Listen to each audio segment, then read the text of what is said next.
बहुत बहुत धन्यवाद अध्यक्ष महोदय जी। समय बेहद कम है तो मैं बस कुछ लाइनों में ही अपनी बात को रखूंगी। मुझसे पूर्व तमाम वक्ताओं ने बहुत गहराई से, बहुत सारे आंकड़ों के साथ, बहुत तर्क के साथ इस महत्वपूर्ण और बेहद ही संजीदा विषय पर अपनी बात रखी है। यूं तो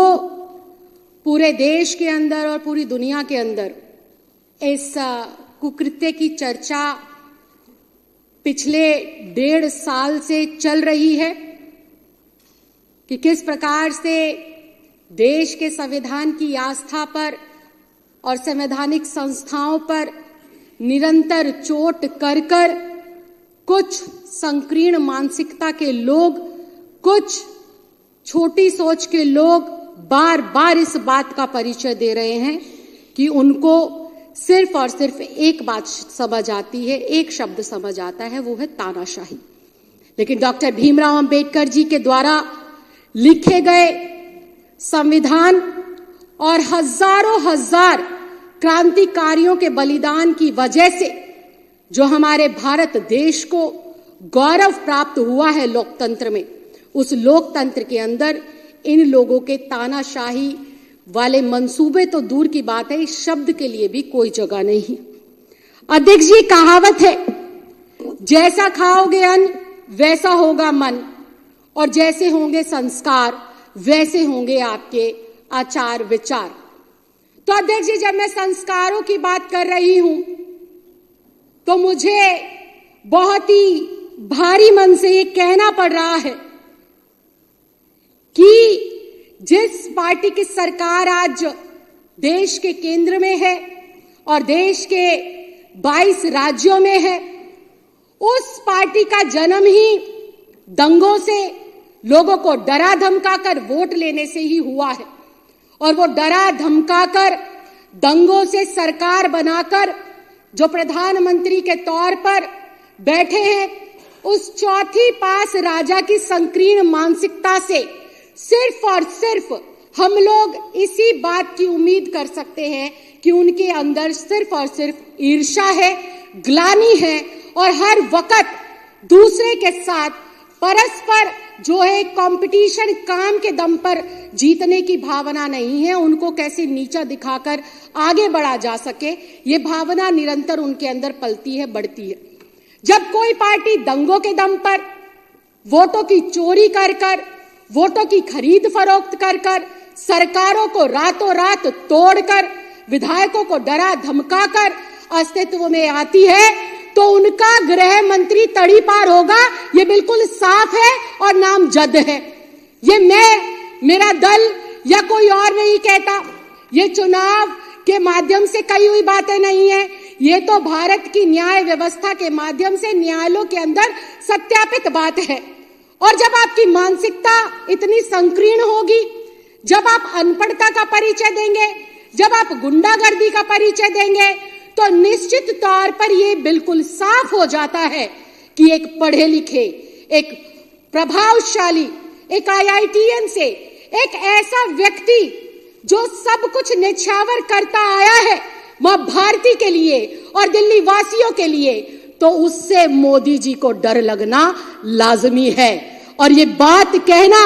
इस सदन के अंदर बिल्कुल गलत नहीं होगा कि जब जब मोदी डरता है केजरीवाल से, तो ईडी और सीबीआई को आगे करता है, क्योंकि इनके पास कोई विजन नहीं है अध्यक्ष जी, इनके पास कोई विचार नहीं है अध्यक्ष जी, इनके पास कोई ऐसे नेता नहीं है जो देश के हजारों लाखों करोड़ बेटे बेटियों को रोजगार दे सके। हाँ, इनके पास जुमले जरूर है। पिछली बार कहा था कि हर किसी को 15 लाख रुपए देंगे, इस बार कहा कि हर किसी को 2 करोड़ नौकरी देंगे, और फिर कहते अगर मैं ना कर पाऊं तो झोला उठाकर चला जाऊंगा। तो जो व्यक्ति दिमाग में रखता है कि मैं नहीं कर पाऊंगा तो झोला उठाकर चला जाऊंगा, तो निश्चित तौर पर वो अपनी संकीर्ण मानसिकता का बार बार परिचय देते हुए अपने से ज्यादा प्रभावशाली विपक्ष के नेताओं को जेल में डालने का काम करेंगे, झूठे षड्यंत्र बनाकर उनकी ईमानदारी, उनकी कर्मठता और उनकी सरकार को डीरेल करने का काम करेंगे। मैं आज कहना चाहती हूं इस सदन के माध्यम से, बिल्कुल 4 लाइनें खत्म करूंगी। मैं इस सदन के माध्यम से आज अध्यक्ष जी कहना चाहती हूं कि मोदी जैसे और भारतीय जनता पार्टी जैसे लोग एक बार क्या हजारों बार जन्म ले लेंगे ना, तब भी अरविंद केजरीवाल का बाल बांका नहीं कर पाएंगे। क्यों नहीं कर पाएंगे? क्योंकि अरविंद केजरीवाल एक महज नेता नहीं है, अरविंद केजरीवाल एक क्रांति है, और वो क्रांति जिसने ईमानदारी और काम की राजनीति को 75 साल के बाद इस आजाद भारत के अंदर स्थापित कर दिखाया है। अरविंद केजरीवाल आज आजाद भारत में पहला ऐसा नेता है जो कहता है अगर मैंने काम किया है तो मुझे वोट करना, अगर मैं ईमानदार हूं तो मुझे वोट करना। मैं चैलेंज करती हूं विपक्ष के साथियों को, एक बार मोदी जी से कहलवा दो कि अगर मैंने काम करा है तो मुझे वोट कर दो। भाई साहब, जमानत जब्त ना करा देना है देश की जनता, ढूंढते रह जाओगे वोटों को। तो अध्यक्ष जी, अरविंद केजरीवाल जैसे नेता को मोदी जैसे व्यक्ति और तड़ीपार जैसे अमित शाह जैसे व्यक्ति हजारों जन्म लेंगे ना झुका सकते हैं, ना डरा सकते हैं, और ना ही हमारी सरकार को तोड़ सकते हैं। और जहां तक बात है आम आदमी पार्टी को तोड़ने की, आम आदमी पार्टी के लोगों को डराने की, तो अध्यक्ष जी मैं ये भी बहुत साफ शब्दों में बता दूं, आम आदमी पार्टी कोई राजनीतिक पार्टी नहीं है, ये एक परिवार है। और इस परिवार में ना सिर्फ विधायक, ना सिर्फ मंत्री, ना सिर्फ सांसद है, बल्कि इस परिवार के अंदर दिल्ली के 2 करोड़ सदस्य हैं जो अपने बेटे के ऊपर, अपने भाई के ऊपर और अपने परिवार के ऊपर मजबूती से विश्वास कर खड़े हैं। हम आज फिर इस बात को कहते हैं, तुम ईडी को लगा लो, तुम सीबीआई को लगा लो, तुम्हारे आसपास जितने तुम्हारे हथकंडे हैं सब कुछ लगा लो, ना तुम अरविंद केजरीवाल की ईमानदारी पर दाग लगा सकते, ना उसकी कर्मठता पर दाग लगा सकते। ये दाग वापस तुम्हारे मुंह पर लगेंगे,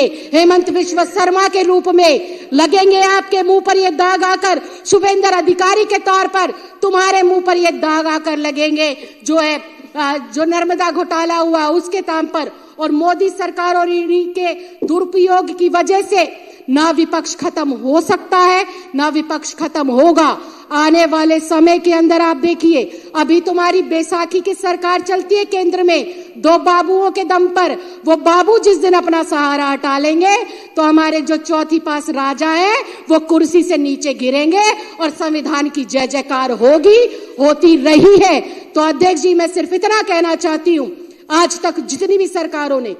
अपनी संस्थाओं का दुरुपयोग करा है, इस लोकतंत्र के माध्यम से, संविधान के माध्यम से जनता ने उनको जवाब दिया है। वो दिन दूर नहीं, दिल्ली में एक बार फिर से जनता भारतीय जनता पार्टी के कान पर इतनी जोरदार तमाचा मारेगी कि वो जो ये 8 सीटें हैं वो भी 0 पर सिमट जाएगी। अरविंद केजरीवाल जी को जनता प्यार करती थी, है और करती रहेगी। आज पूरी दिल्ली में एक ही नारा है, मेरा केजरीवाल ईमानदार है, मेरा केजरीवाल काम करने वाला है। और जब तक केजरीवाल है, दिल्ली के विकास को, दिल्ली के बुजुर्गों की तीर्थ यात्रा को, दिल्ली की विधवा बहनों की पेंशन को और दिल्ली के बच्चों की अच्छी शिक्षा, स्वास्थ्य को और बहनों की सुरक्षा को भारतीय जनता पार्टी के एक छोटे छुटभैया नेता ना रोक पाए थे, ना रोक पाएंगे, और ना ही ये इस क्रांति को कभी भी अपने रास्ते से भटका पाएंगे।